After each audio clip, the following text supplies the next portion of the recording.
Hi, my name is Tynan. I'm the owner of Angkorscape. We are specialized in custom outdoor living in Seattle, Washington, and I am a hardscaper. Hi, I'm Cody Murphy. I'm a project manager here with Angkorscape, and I'm a hardscaper. What's happening, Hardscapers? This is episode 244 of the How to Hardscape podcast, where we talk about how you can start and grow your hardscaping business.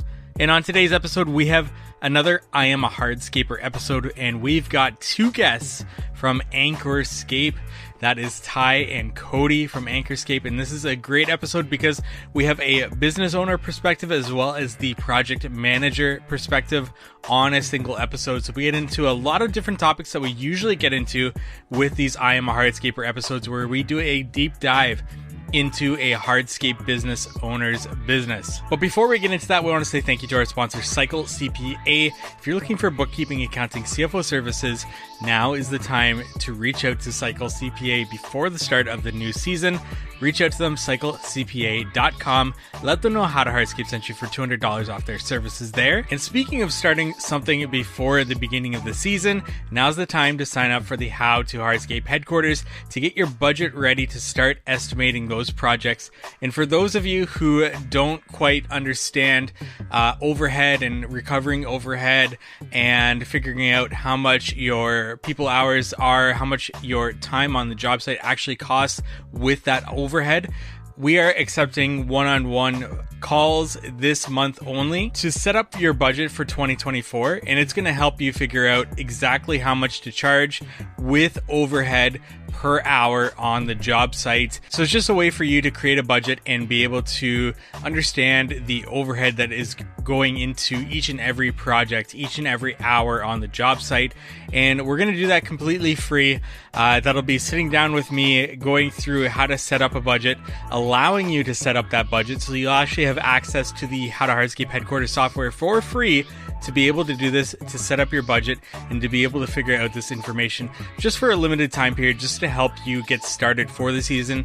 And hey, if it ends up that you want to continue with the How to Hardscape headquarters software to estimate projects moving forward from that time, you'll have your budget already created, and it's just a seamless process of continuing with the software from there. Whether that is immediately after these meetings you want to continue with the software, or sometime in the future, at least you have the budget, it's saved, and it's ready for you at any time that you want to revisit it. So just reach out to me at How to Hardscape on Instagram, or send me an email, contact@howtohardscape.com, to figure out how we can get you scheduled in for that. And without further ado, let's get into our episode today with Ty and Cody from Angkorscape. Okay, Ty and Cody, let's get to know a little bit more about you guys, how you got started in the industry, what brought you to where you are today. Ty, do you want to take this over and start us off? A little bit of context about where you started in the industry and where you are today. Yeah, sure. Yeah, we started just like many other people in our industry, lawn care company in 2019, and then just developed to be doing what we're doing now. Yeah, and from lawn care, how does the design build kind of get brought in to a lawn care business? And do you still hold on to lawn care as a division in your business? No, we don't do lawn care anymore. Pretty much the reason we switched, just get bored. It's nothing fun about cutting grass, and we don't really enjoy it, to me at least. So we just finding that building something else, some like building patio pavers is better, and then just one thing lead to another. Designing is more fun now, and adding water feature is more fun now. And next thing we know, we're doing everything's outdoor. Yeah. And then did you, like, when you with lawn care, did you just cut it off like just like that and get into design build? Was there a transition phase in there?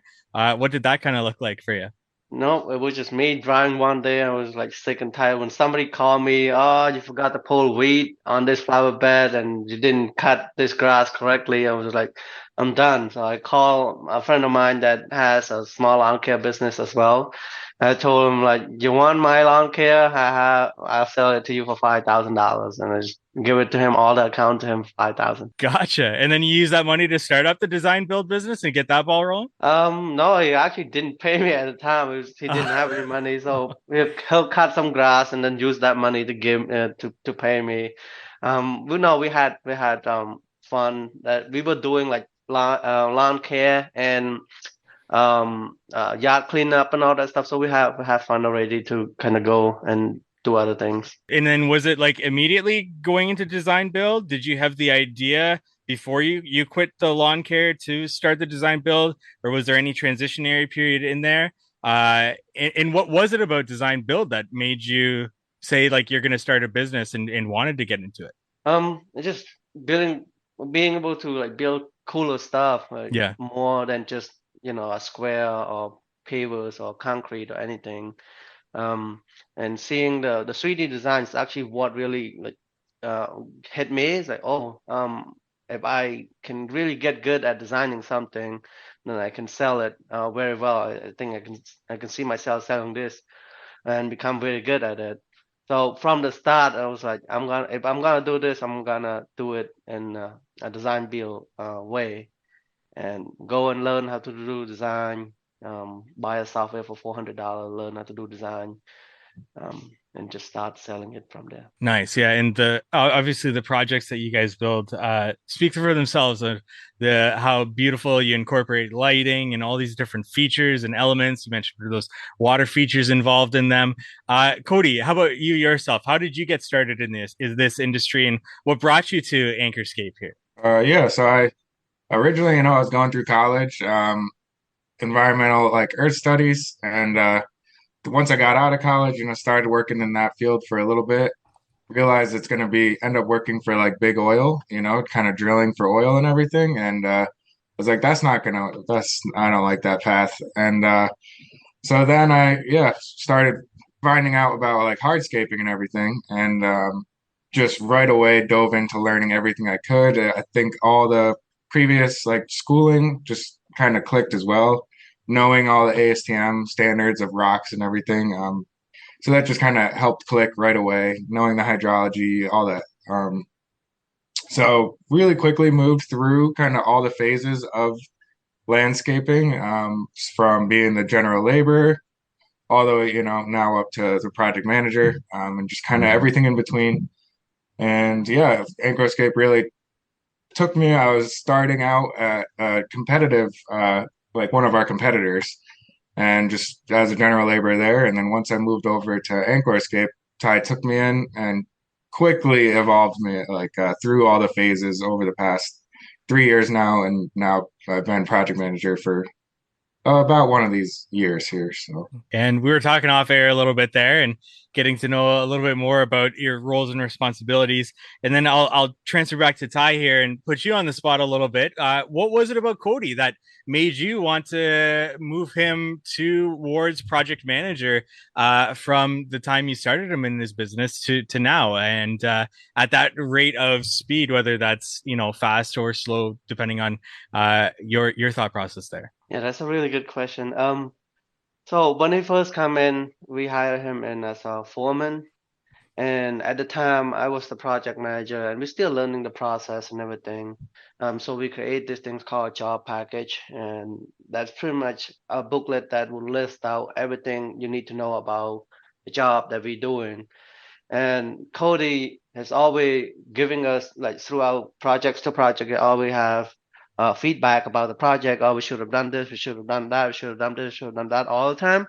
So we haven't ever had any we had never have any booklet that's like, oh, this is perfect. So it's always have like feedback to improve it.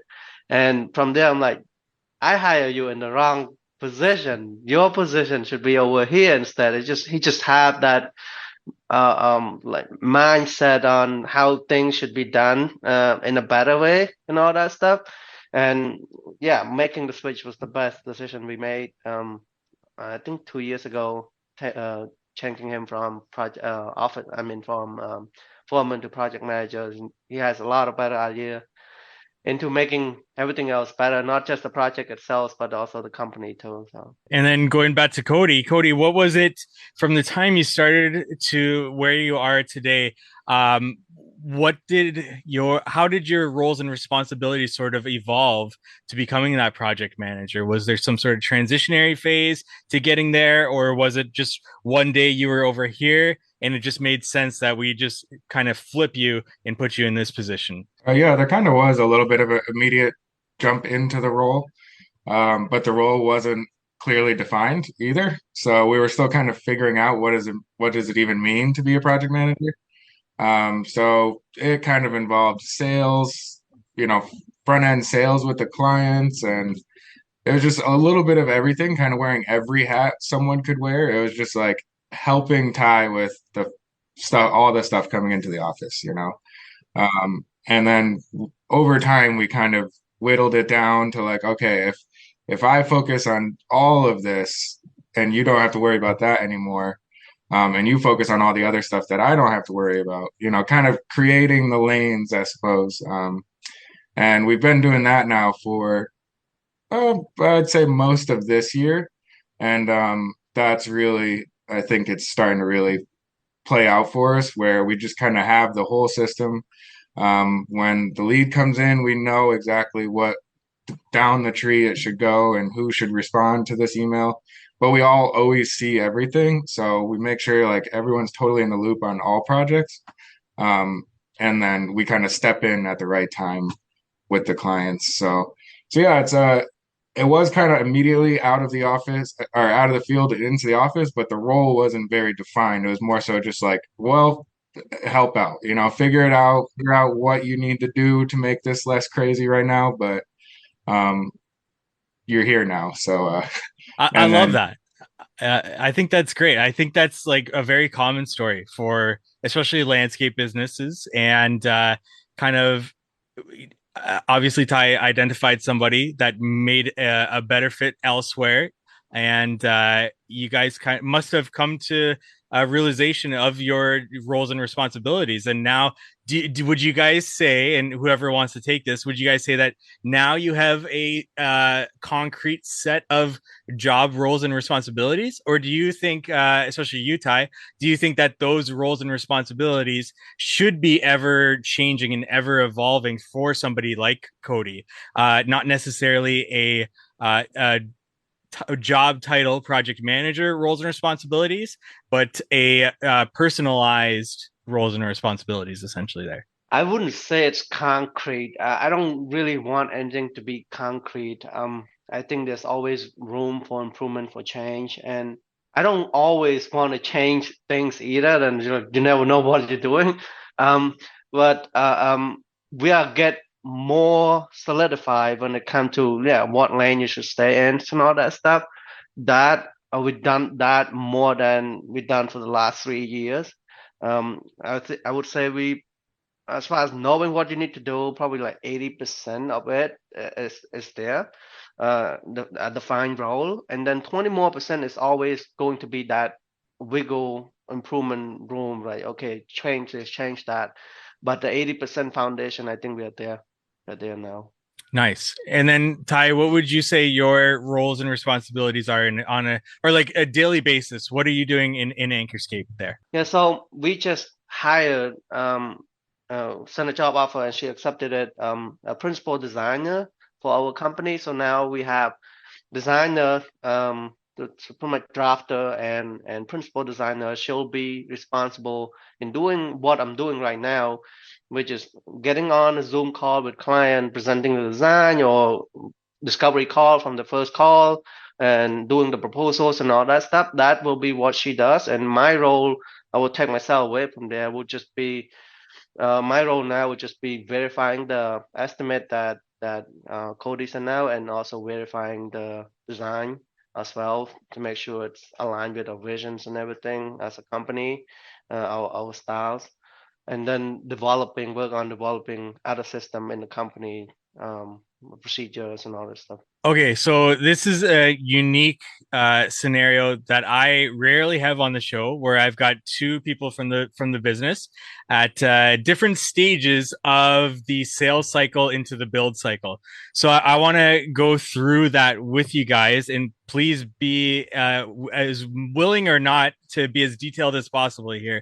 As soon as I want to go from like a lead comes in, where does that go to become a design client, to becoming signed on to design, or sorry, to become signed on as a build client, and then how that goes to the completion. So like Ty, somebody reaches out and contacts you, whether that's through the website, phone call, text, whatever. Where does that go from there? Included the initial consultation and whatnot, but where does that go from there? Yeah, so everybody that want to work with us, when they come in, whether they come in through text message, um, messaging, Facebook, or phone call, we always tell them to go to our website and fill out the form from our website. And then at the end of the form, after they done filling out the form, they will get a chance to schedule a consultation call with us, and that has to be something that had to go through as well. So doing the consultation call as of right now, I'm doing it. When the principal designer come in, she's going to be doing it. The consultation call, which is pretty much trying to sell them the design, telling them that we only do a build for you if you move forward with the design. We don't work with anybody else design. It has to be our design. When they buy the design, we then schedule them, have the office schedule them for the next availability to go do on-site measurement, site survey, we call it. So the team, project managers, designers will go to meet with them, do the site survey, talk with them more about their budgets and everything, more details, and their wish list and everything. And then doing all the measurement, come back. They will then send us the inspirational pictures that they have. Then the designer will meet with principal designer, just start brainstorming the idea of how the design should be based on the budget and their style. Designer will then start drafting, and then principal designer review it and start presenting. Send it to project manager. Project manager will bid it. Then owner, I will review it. If that bid is good, give it back to principal designer. Principal designer will send the draft out to the client, schedule a call, and repeat the process until everything done. And then, so Cody, you estimate it, and then when do you get it? What happens when you get that estimate back and it's got to go ahead with that?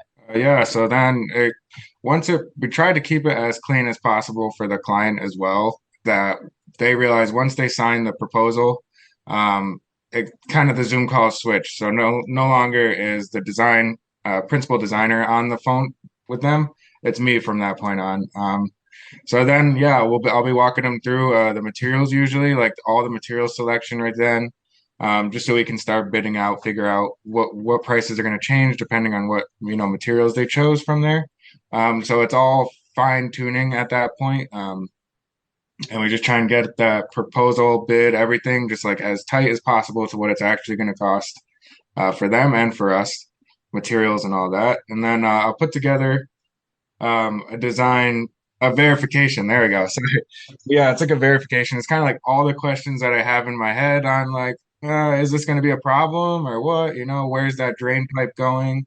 So I'll write that list out, and then get all the measurements and go with the designer. Or it's been, with Ty quite a few times as well, for now. And then we'll just go remeasure everything, because a big thing that we offer that's pretty scary, but it also just makes it so much smoother, such a better experience with the client, is no change orders. So we will not initiate any change orders on our side. They can, of course, choose to improve if they want in the middle of the project, but otherwise, the price we give them is the price we're going to stick to. Because we should know if we needed to add a wall or anything. We should be able to foresee that with our design and with our measurements. They're counting on us to know what needs to be done. So we like to just get all that upfront on the table before we break ground or anything, so they can be like, wow, that's getting more expensive than I would originally want. Before we even start digging, let's just reevaluate. So we don't want that to have them kind of handcuffed. Their yard is fully excavated and now they need to spend extra money and they weren't planning on it. So but their yard is fully torn up, so we try to avoid that as much as we can. And yeah, we'll get that verification. We'll go spray paint out our design and kind of show the client if we're lucky enough for them to be home when we're there during the day. And then walk them through what it's going to look like. It's kind of a fun time for them to see it in spray paint form as well. And then come back, and that's my chance to kind of make any changes to the design, to the price, the bid, whatever we found. And then I call the client now with the material price and all the other, potential things we missed during the design, and give them the absolute final price. And then they say, yeah, let's go, or let's, why did that change? So, um, yeah, and there's a little bit of sales in there, but it's more so like we'll get excited about something. It's kind of like an upsell phase, where we're like, you could do these lights or you could do these lights, and these are so much cooler. So, so there's a little bit of an upsell in that phase as well. But more so, it's just like excited. We're just bringing up stuff as because we're excited about it. It's not like, oh yeah, we gotta get them to do turf or something. It's like, yeah. So, and then yeah, so from there, then it just goes to scheduling, ordering the materials, making sure those all come in at the right time, picking what team is going to go to that project, what timeline they're going to start, and calling in permits if we need to, and yeah, kind of all those details from there that just help. Once the project starts, we like to stay there the whole time. No stopping till it's done, pretty much. So we try to get everything there, everything ready to go, the full project package, the plan from start to back. And with our projects are getting more complicated now too, so we'll have like 4 or 5 different trades working on one project. A metal fabricator, the carpenter, the hardscaper, the demo team, and yeah, then the electrician, the plumber. So kind of making sure all those people are aligned and know what the other person's doing. And yeah, then just maintaining communication with the homeowner throughout the whole process, letting them know when one team's leaving, which team's coming next, and making sure everything's going smooth, where we're going to stage stuff. With the tight properties, it's a it's a big trick. It's a kind of annoying. You can't order all the materials at once, or you can't have them all delivered. You got to order them, have them staged somewhere, and then bring them in at the right speed, uh, so that the project doesn't get over flooded. Right. Do you Um, do you have a specific way that you keep track of where the progress is with the project and communicate to the client whenever something needs to be communicated? I'd say like, well, we don't have something with the client as far as like a loading bar, but we've always talked about that. It would be kind of fun. But the key thing that we do, because we're pretty far from our projects too. Like our office is like an hour and a half or so, hour and a half from our projects. So we really try to not leave the office too much to go drive, because we lose like half a day just going to check on the project. So big thing that we do is the whatever team is there at the end of the day, they like Facebook film like live their day. So they just talk about what they did that day, any questions that they have, and just kind of the little details of what they did. So then that's when I can chime in and be like, "Whoa, this isn't right," before it gets too late, or it's looking great. And then I'm like, "Okay, so it looks like you need the sod soon," and they'll be like, "Yeah, yeah, I do. Cool." So then, and then that's where I'll tell the homeowner too. If the homeowner has any questions, I'm pretty up to date. I know where we were the end of the day before, so I know pretty much what's going on. I like that idea. And then like final walkthrough, will you go out there or will you have like your foreman take care of that? The final walkthrough is yeah, I go out there for that. So Okay. um, we try and kind of have a preliminary one with the foreman. You're like, hey, can you walk through with the client before you leave? Just get that first like quick thing, and then we usually wait a little bit of time for the dust to kind of settle, and then I'll call them and come back out, do the final, relaxed walkthrough with them when they've had some time to kind of spot stuff, and everything's cleaned up. There's all that, stuff is cleaned out, and that's when we collect our final payment after that day. And then also we make sure there's no little details that need to come back. And if there is, yeah, we write them down. And usually that's like a weekend thing. Some of our foremans are more than happy to work on the weekend, so they'll gladly go do that if there is like little details. I just want to take a break from today's episode to talk about our sponsor, Cycle CPA. You may have a CRM or project management software in place, but what data are you using to ensure your estimating is accurate? Having a proper accounting setup and accurate bookkeeping done is key to understanding overhead expenses and other costs that must be recouped in your estimates. Cycle CPA is a remote bookkeeping and CFO firm that helps to connect the dots from the financial reports to the hardscape and landscape data needed in order to reach high profits. They provide landscape and hardscape industry benchmarking, job costing, financials by service line, advisory meetings, and much more. Cycle CPA's team of accountants are specialized within the hardscape and landscape industry, and you can visit them at cyclecpa.com, and for $200 off, mention the How to Hardscape podcast.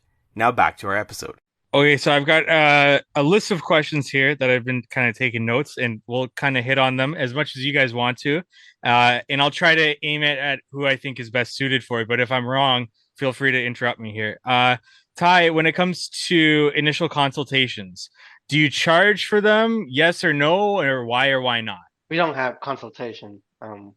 We used to go meet people in person. Yep. And try to sell the design over there. That's when we charge consultation, $250.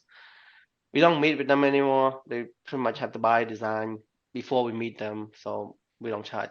And then do you find that those design packages that do you have a percentage of how many people actually carry through that design to the build phase, or do you find it's like your closing rate's really high to the point that you don't really need to measure that?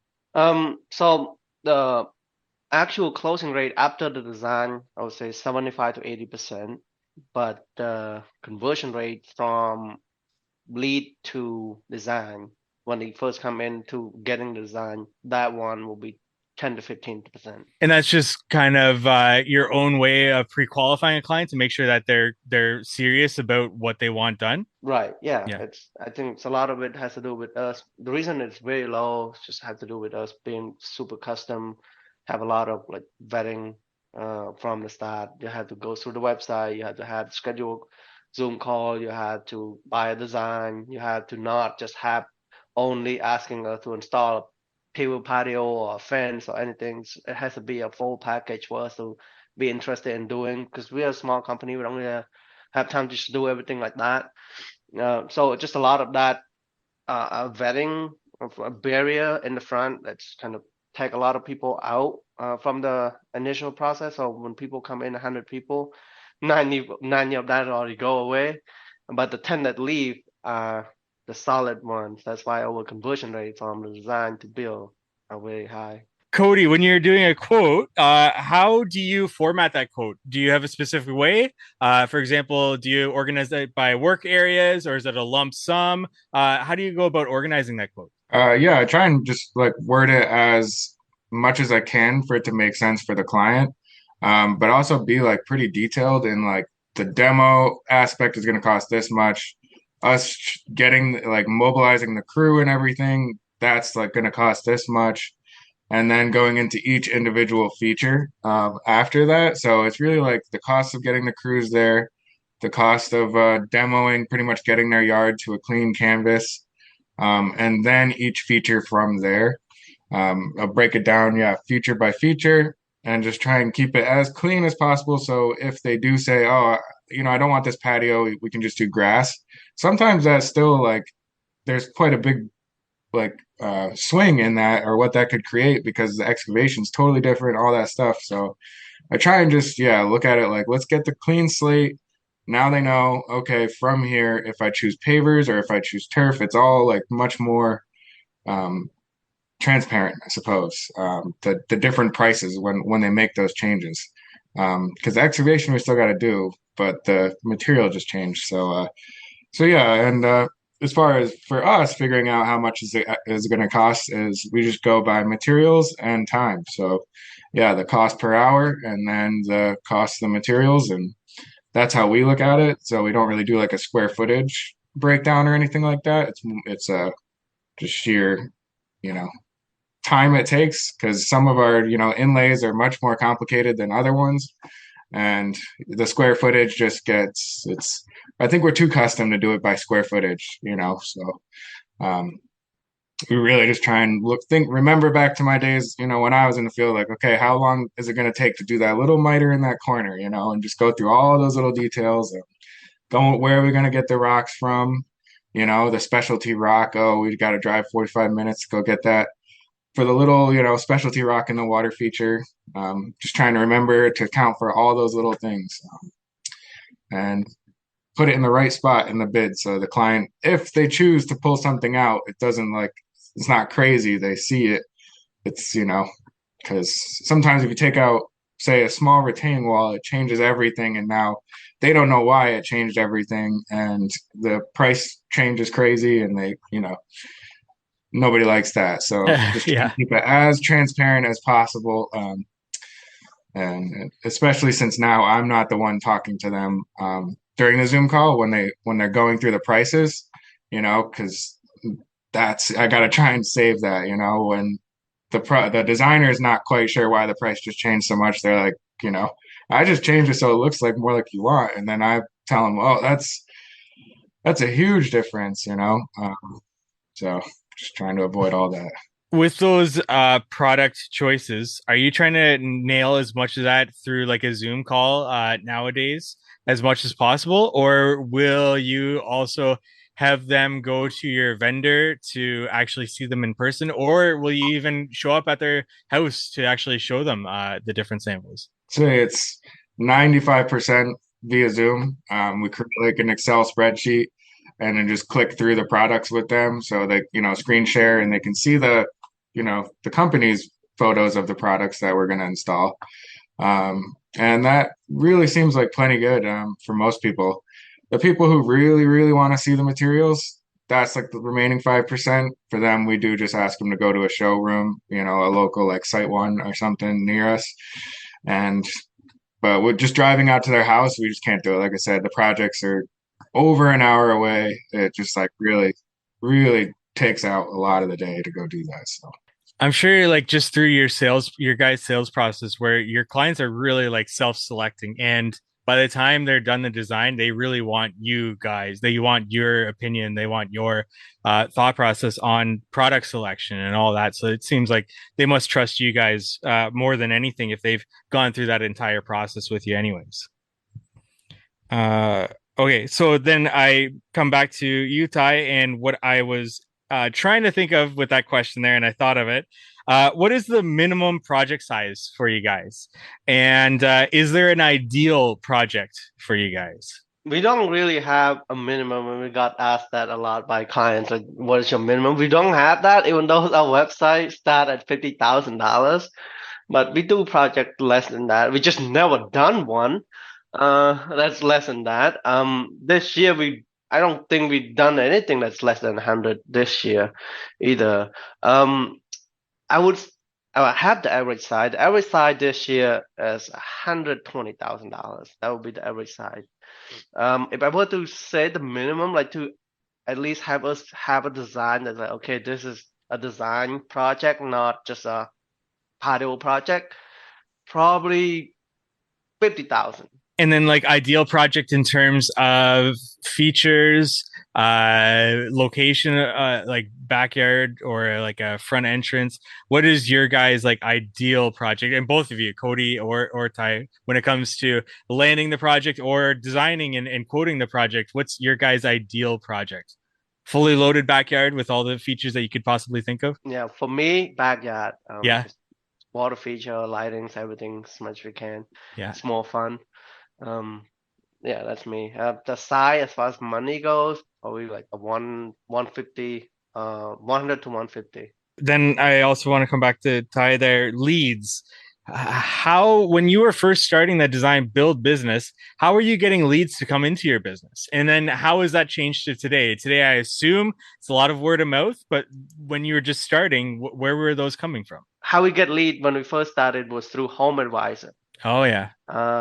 So we just go, somebody need a patio, Home Advisor, we'll go through Home Advisor, we'll pay $100, go meet with them, and then we get a yard or two, a project or two that people let us do, and then from there we took very good pictures of those and used our Facebook advertising instead to get more. And then as we get to do more designs and everything, our project get cooler. That's when lead gets a lot easier through Facebook. Delegation. This is something that I personally struggle with in my own business. Ty, it seems like you have done a really good job of putting a team in place at your business to delegate different tasks to. How have you done that? Was this out of just known necessity? Was this? Yeah, I think most entrepreneurs struggle with delegation. But how have you been able to overcome that? What is the secret that you have there? Just keep making and breaking the system. Try this. Nope, that doesn't work. That's not something Cody should do. Take that out. Try different things. Keep make it and break it. I still struggle that with to this day, and always looking for good advice on that. Coming to maybe Cody at this point, installation practices, equipment, tools.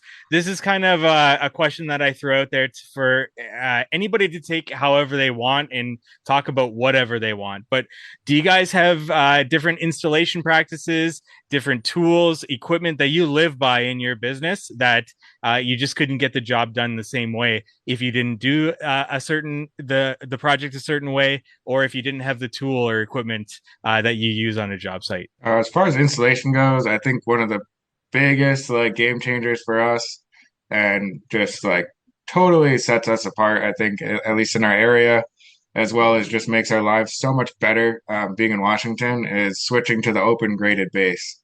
Once we made that switch, all the guys, kind of didn't like it at first just because they're used to the fires minus and the sand bedding and all that.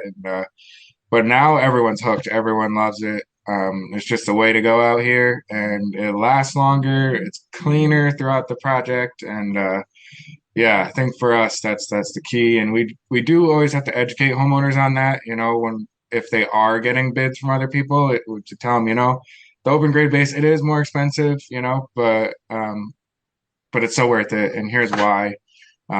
So there is a little education that has to go with that, since most other companies install the closed base. But I think for us, that's like one of the big ones that just really changed the game for us. And then other than that, I mean, it's really all about understanding the flow of the property. Like I said, a lot of the properties have tight access or no staging. Um, so really understanding that, bringing the right tools for the job. Always bring as the biggest tool we can, but a lot of times that ends up meaning, a ditch witch. So yeah, and just thankfully our team out in the field are just animals, so they'll gladly run all day with wheelbarrows, and they'll excavate it like that. So just willpower to get around the tight spaces and to get in there, and then the ditch witch, good old ditch witch, always comes in handy. One thing I want to add to that too, like another thing that we live by too, whenever possible, we shoot the gravels in whenever possible. That saves so much time. Yeah, sling Yeah. trucks are amazing. Gotcha. The sling truck, call that in 10 yard, they shoot that in an hour, whereas our guys got to go pick it up, spread it for half a day. Gotcha. Yeah, that's actually one that's not been brought up. That's a great piece of advice there, especially for tight access situations. You'd be wasting a lot of time. I'll throw this question out to either one of you that wants to take it, or if both of you want to take it. This is mentors that have helped you along the way, people that you look to for inspiration. This could be online, offline, anybody that you want to give a shout out here on the podcast that has kind of helped you along the way, or you look to for inspiration or mentorship in any way. I have a lot of people. I'm being a part of like 5 different groups. Just try to be in there, not missing out anything. But I have a lot of people I look up to as far as mentorship go. I would just list out people that I look up to instead. It's a lot easier. Just so many of them. Jack Jack Kelly from Imagine Design, just cool design. I learned a lot of designing from him. Dan Preston from Preston Landscape. Robert Renteria, I learned a lot of business sides and everything. Should probably heard from him. Robert Renteria from Angel Landscape. Um, um, Ian McCarthy from Blue Claw Associate, and one of the biggest person that I learned a lot and just making me a better person and better business person is Cody, my business coach, Cody Miller from Empower Coaching. Those are a bunch of people that I look up to all the time, and along with other bunch of other people that too, like Sean from Premier Outdoors. So Right. many other people, man. Yeah. So many people. Cody, do you have anybody that has helped you along the way that you want to give a shout out here? Yeah, well, I mean, I have like follow a crazy amount of people on Instagram. So really all those guys and just the cool stuff they come up with daily and kind of the stories, just sharing what they're going through daily. It's awesome. And then just getting inspiration too with all Instagram. It's amazing how much inspiration is on there. And yeah, there's just so many guys that I, could call out. Um, but I don't want to leave anyone out, I guess, also That good stuff. because they're all so great. And yeah, but definitely I think Sean with Premiere and then Dr. Dex, like the two of them, big thing with them was they just gave me confidence to like keep diving into the carpentry stuff. Because yeah, like I said, I came in the hardscaping stuff I was pretty strong in, but then the carpentry, we wanted to get into it. And it was kind of up to me to really dive in and make sure we knew what we were getting into with that and making sure we're getting the permits correctly and everything. So, yeah, following those guys really helped me get the confidence, I guess, to dive into learning how the decks go. And I'm very thankful for it because the decking for me now is just as fun as the hardscaping. Um, so it really, and now in our designs, I think you can see it that we just kind of opened up the door to that as well. So I'm thankful for those guys for kind of pulling the bridge over into the decking. Excellent there. I do have two more questions here. One I usually ask a little bit earlier in the episode, and I ask this to help any contractor just starting out, starting their own business to prepare them for what could happen. And I ask this to every business owner that comes on the show, a horror story that you've experienced in your time in business, or just a difficult moment or a difficult time that could be on a job site, could be related to payment with a client. But Ty, do you have a horror story that you'd want to share with our audience from your time in business there? Yeah, so as far as that, I think that the horror story, scary time for us, uh, was 2022 or no, yeah, I think it's 2022 is when we tried to grow very fast. Just got hyped up by, a lot of other people that are growing fast and then, listen to the wrong persons and all. Well, I wouldn't say listen to the wrong person, just trying to make that grow very fast without strategies. And we got ourselves into having 20 people on the field and barely have any system to support that kind of growth at all. So just hire people that you shouldn't hire, trust people that you shouldn't trust, and just put us in a very bad position. Thankfully, when I made that move, I always have that thought in mind that if I see this kind of go south, I'm gonna pull the plug right away, and we did it on time and able to recover. Heard a lot of out of horror story on the industry where people had to go bankrupt and everything because they tried to grow so fast and just couldn't dig themselves out of the hole. Fortunately, we are not one of them, so that's good. Final question that I ask everybody that comes on the podcast. So I'll ask both you guys this, and that is one thing you know now that you wish you knew from the very beginning. This could be business related, this could be personal related. Feel free to take this wherever you want to. But what is that one thing you know now that you wish you knew from the very beginning? And we'll go to Ty for now, and then Cody afterwards here.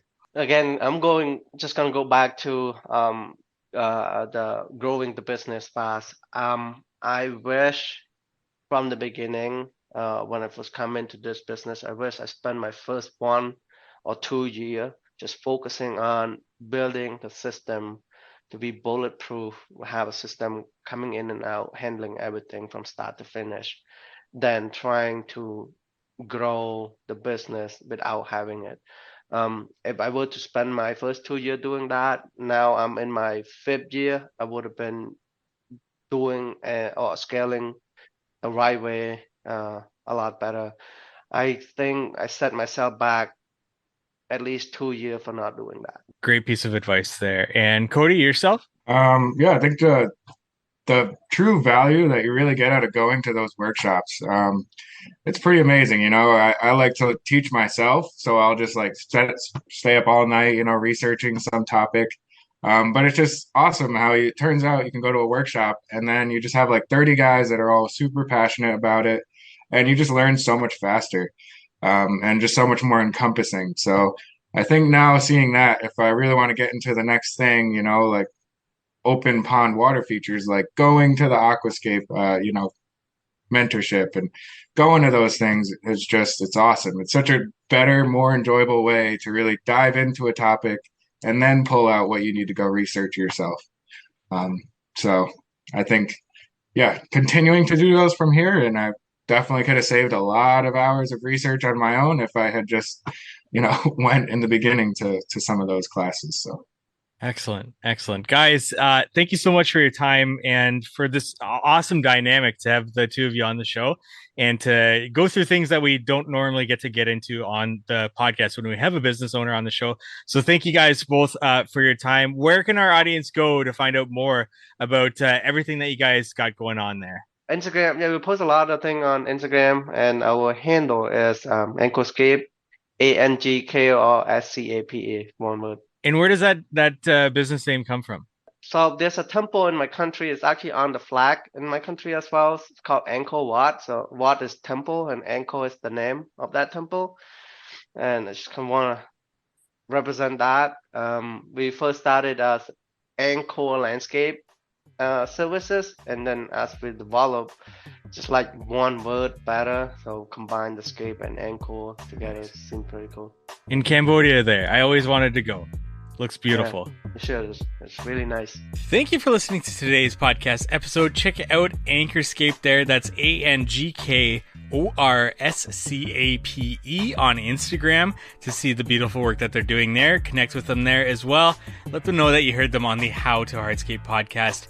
And if you're looking for bookkeeping, accounting, CFO services, Cycle CPA is who you need to reach out to before the start of the season. CycleCPA.com. Let them know How to Hardscape sent you for money off their services there, as well as our How to Hardscape headquarters software. If you're looking to budget, estimate, job costs, time track, scheduling, and so much more, or you're just looking to schedule one of those one-on-one meetings to figure out your budget for the 2024 season, reach out to me at How to Hardscape or send an email, contact@howtohardscape.com. And we look forward to meeting with you next week on the How to Hardscape podcast.